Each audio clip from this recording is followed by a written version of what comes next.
How did they do it so quickly? Well, you know, one of the things that we've done, we've invested a tremendous amount of money in training and equipment since 9/11. And people often, you see these news stories, are we getting anything for it? Well, the fact of the matter is we are. You know, we've built out fusion centers. We have this model called intelligence-led policing. We have networks with the Joint Terrorism Task Force talking to the state and the locals extremely well. We're very integrated at a rapid response, and that's what you see here. An absolutely textbook, excellent rapid response. The challenge, of course, is to figure out how do we get ahead of this and stop the events from happening before they take place. Yeah, in other words, we're good at response, but maybe need to concentrate more, if possible, on prevention. What were the key clues here that led to this suspect? Well, here, you know, it's pretty amazing, actually. This guy had some really terrible luck, right? The race didn't start on time, so he didn't have any casualties there in New Jersey. But then also the rice cooker, the pressure cooker bomb, the second one did not detonate. Because that didn't detonate, there's a whole slew of things like the cell phone itself, the SIM card, fingerprints. There's any number of pieces of electronic data that we can pull. And again, after an event, when we can pull data, there's lots of databases to run it against. The problem is that we're not very good these days about collecting data in advance of an event, because post-Snowden, everybody's worried about a lot of other conflicting priorities. Talk to me a little bit about that. Why are we less good at collecting data in advance?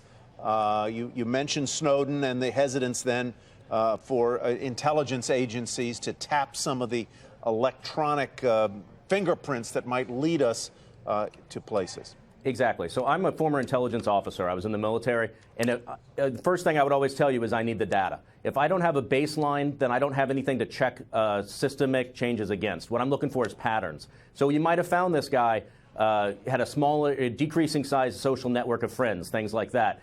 He had, spent the last month really kind of gone offline. You could pick up traces and indications like that. It's the kind of surveillance and pattern analysis that we do with our overseas intelligence all the time in this country. But domestically, we've decided to self-limit ourselves. We've decided to not collect that data. That's a fair and legitimate debate, but I think the debate needs to be had again, given the rise of tremendous homegrown threats. But, Mike, that assumes that you've already zeroed in on somebody like this guy, and you can actually figure out that he's narrowing his social circle and so on. How about when you're just sort of, you don't necessarily have an idea? How do you, from law enforcement's perspective, deem certain people likely to commit such acts and worthy of this sort of surveillance? Right. So this is where we use metadata and we use artificial intelligence. So this is not a human being sitting there looking at it and saying, oh, I see a change, because there's just way too much data to do that on. But you can have a situation where you have artificial intelligence screening the connections, which YouTube videos are being watched, which sites are being accessed. These days, most of the suspects that we're worried about are communicating on encrypted devices, but you can at least know that people are switched from an open communication channel to an encrypted device, things like that. Again, not going after the content until you've put together a full pattern, a digital pattern of life that would indicate that this person is an actual suspect that you would want to look at more closely.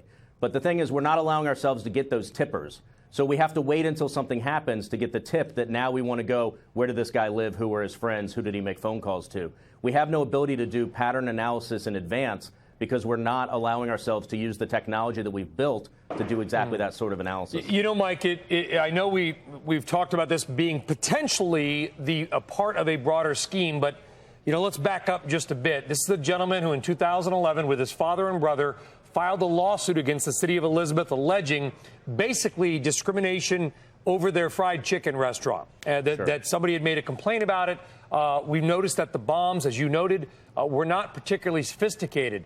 What are the odds that we are going to find out that this gentleman was not part of some bigger cell, but rather just an angry guy who had filed complaints against the police, and a neighbor recently filed a lawsuit 5 years ago and was just sort of a solitary angry guy?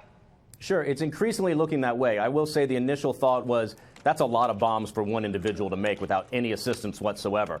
I definitely don't think this is a situation where he's directed from abroad. I think he's definitely self-radicalized. The question is, did he have one or two or three people helping him get the equipment and maybe even dropping off the bombs in one or two places?